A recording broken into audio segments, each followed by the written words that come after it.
प्रभु यीशु क्रिस्त में प्यारे भाइयों और बहनों, प्रभु की दिव्य उपस्थिति का अनुभव करते हुए उनके पवित्र चरणों में बैठे हुए आइए हम उनके वचनों को सुनने के लिए अपने आप को तैयार करें, अपने मन को शांत करें।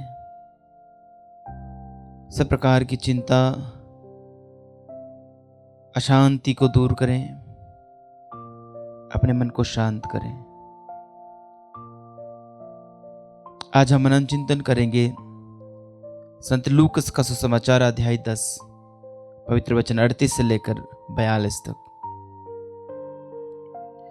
यीशु यात्रा करते करते एक गांव आए और मर्था नामक महिला ने अपने यहाँ उनका स्वागत किया।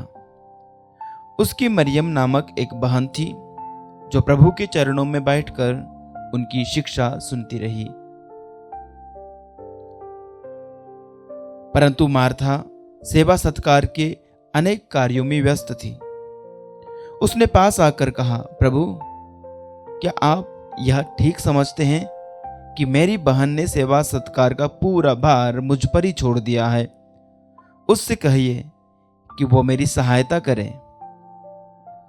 प्रभु ने उसे उत्तर दिया, मर्था मर्था, तुम बहुत सी बातों के विषय में चिंतित और व्यस्त हो, फिर भी एक ही बात आवश्यक है। मरियम ने सबसे उत्तम भाग चुन लिया है, वह उससे नहीं लिया जाएगा। प्रभु का पवित्र सुसमाचार। हे ख्रिस्त, तेरी स्तुति हो। प्रभु यीशु ख्रिस्त में प्यारे भाइयों और बहनों, मार्था और मरियम के जीवन की यह घटना शायद हमने कई बार इसके बारे में सुना, इस पाठ को पढ़ा और इसके ऊपर मनन चिंतन किया होगा। और हम कई बार ये कहते हैं कि कलीसिया में दो प्रकार की सेवाएं हैं, दो सेवकाइयां हैं। मार्था और मरियम उनका प्रतिनिधित्व करती हैं। एक है प्रार्थना, भक्ति और मनन चिंतन की सेवकाई, और दूसरी है सेवा सत्कार की सेवकाई। A contemplative life and an active ministry of charity service. हाँ, ठीक है, हम ये मान लेते हैं कि मार्था और मरियम इन दो सेवकाइयों के बारे में हमें बतलाती हैं, और मार्था और मरियम के जीवन की ये घटना हमें उसके बारे में बतलाती है। लेकिन हमें ये ज्ञात हो कि सुसमाचार जो लिखा गया है वह एक विशेष उद्देश्य को लेकर के, एक विशेष समुदाय को संबोधित करते हुए लिखा गया।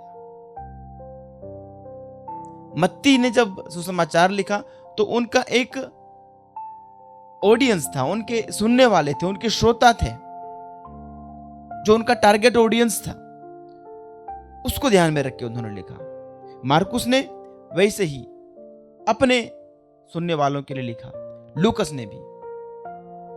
और दूसरी बात कि प्रभु यीशु की शिक्षाएं जो सुसमाचार लेखकों ने हमें प्रदान की है, जो मूल शिक्षाएं हैं, उन शिक्षाओं को उन्होंने हमारे सामने प्रस्तुत किया है कि प्रभु वास्तव में उस घटना के द्वारा या किसी दृष्टांत के द्वारा हमसे सीधे क्या बात करना चाहते हैं। तो सबसे पहली बात हमें यह देखना है कि जब सुसमाचार की यह घटना घट रही थी, उस समय उसका उद्देश्य क्या था।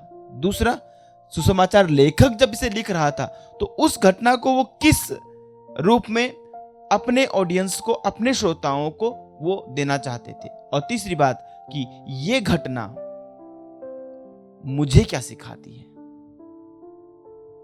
प्यारे साथियों, मैं आज आप लोगों के सामने इस बात के ऊपर जोर देना चाहता हूं कि मार्था और मरियम के जीवन की ये घटना आज मेरे जीवन में क्या संदेश लेकर आती है।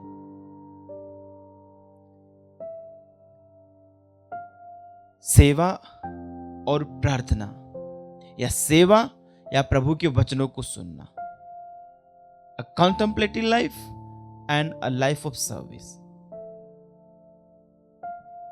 ये दोनों हम जानते हैं एक क्रिस्तीय जीवन में जरूरी है। लेकिन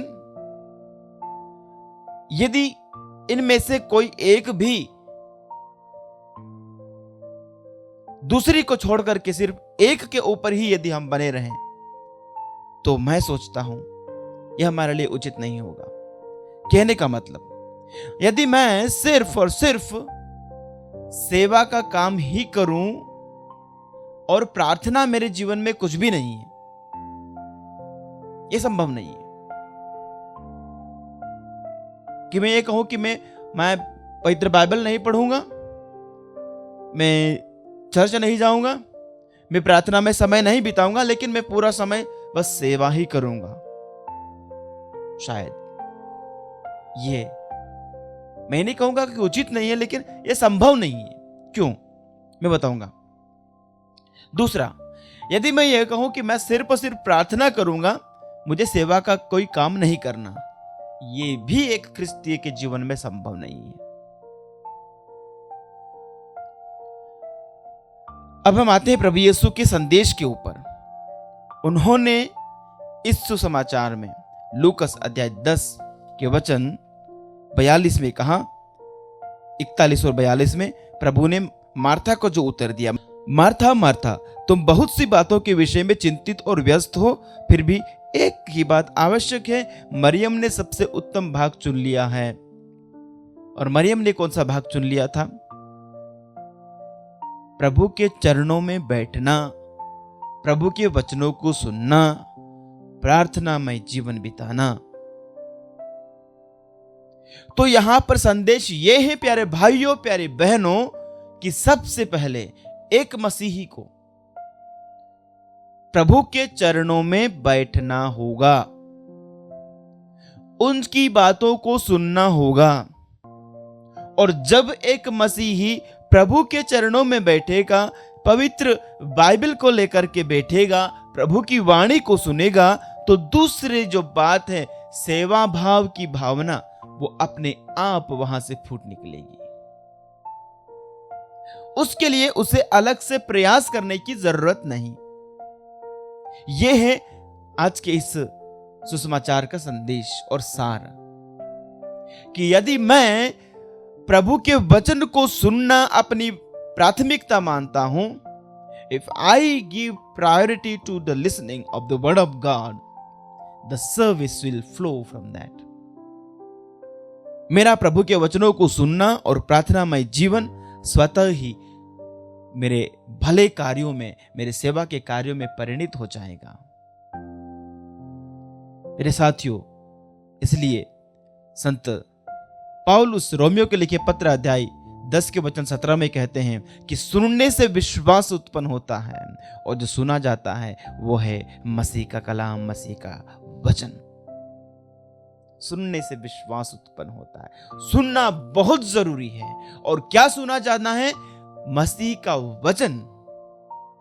दुनिया भर की बातें नहीं, दुनिया भर के सिद्धांत नहीं, भांति भांति की शिक्षाएं नहीं, एक ही शिक्षा, पवित्र बाइबल की शिक्षा एक मसीही को, एक क्रिस्तीय को सुनना आवश्यक है। और सुनने से उसका जीवन बदलता है, सुनने से उसके कार्य बदलते हैं, सुनने से उसकी दिशा बदलती है। प्रभु के वचन सुनने से उसको जीने का तरीका मिलता है, जीने की राह मिलती है, सेवा की राह मिलती है। एक सच्ची सेवकाई प्रभु के वचनों को सुनने से शुरू होती है। इसलिए प्रभु ने कहा, मार्था मार्था, तुम बहुत सी बातों की चिंता करती हो, बहुत सी बातों को लेकर परेशान हो। सबसे उत्तम है, मरिया ने चुन लिया है, वो पहले चुनो। प्यारे भाइयों, प्यारी बहनों, संत यूहन्ना के सुसमाचार के अध्याय 2 के वचन 5 में माता मरियम उन सेवकों से कहती है, उस विवाह भोज में जो वहां की व्यवस्था संभाल रहे थे, कि प्रभु यीशु को दिखाते हुए वो कहती हैं कि ये तुमसे जो कुछ भी कहते हैं, मेरा बेटा तुमसे जो कुछ भी कहता है वो करो। उन सेवकों ने प्रभु यीशु ने उनसे जो कहा उसको सुना, उनकी बातों को सुना और उन्होंने वैसा ही किया जैसा प्रभु यीशु ने कहा। और देखिए वहां पर चमत्कार होता है, जो प्राकृतिक रूप से असंभव था वो वहां पर होता है, पानी दाखरस में बदल जाता है। प्यारे भाइयों और प्यारी बहनों, आज जब आप प्रभु के वचनों को सुन रहे हैं, आपने मरियम का भाग चुन लिया है। आप हर रोज सबसे पहले मरियम बनिए। मार्था प्रभु का वचन आपको यूं ही बना देगा। आमीन।